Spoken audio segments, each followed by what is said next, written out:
আমরা মনে করি এই অবস্থায় সুষ্ঠু নির্বাচন সম্ভব না। মব তীব্রভাবে দেশকে আঁকড়ে ধরেছে, মব সচিবালয়ে ঢুকে পড়ছে, মব ডিসি অফিসে ঢুকে পড়ছে। সেই প্রশাসন কিভাবে সুষ্ঠু ভোট করবে? তারপরও আমরা ভোটে যেতে আগ্রহী, কারণ কোনো কোনো ক্ষেত্রে a bad election better than no election. কিন্তু সামনের দিনে আমরা প্রতিনিয়ত গভীরভাবে পরিস্থিতি পর্যালোচনা করব। আমরা নিরাপত্তাহীনতা যদি দেখি আমাদের প্রার্থীদেরকে, আমরা মৃত্যুর মুখে ঠেলে দিতে পারি না। আমরা পরিবেশ পরিস্থিতি দেখে সময় সময় সিদ্ধান্ত নেব।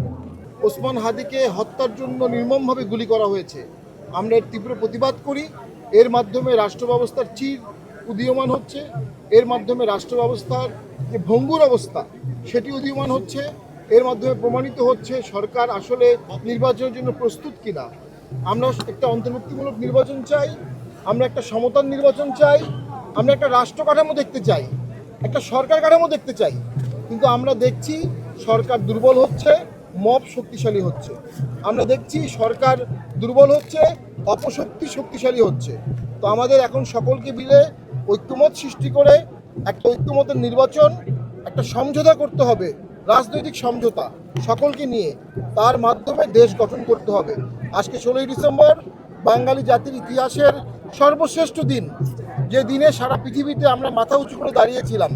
সেই দিনে সকলের শপথ হওয়া উচিত, সামনের বাংলাদেশ হবে 71-এর বাংলাদেশ, সামনের বাংলাদেশ হবে বৈষম্যহীনতার বাংলাদেশ, সামনের বাংলাদেশ হবে ঐক্যের বাংলাদেশ, সামনের বাংলাদেশ হবে সার্বভৌমত্বের বাংলাদেশ, সামনের বাংলাদেশ হবে সমঝোতার বাংলাদেশ।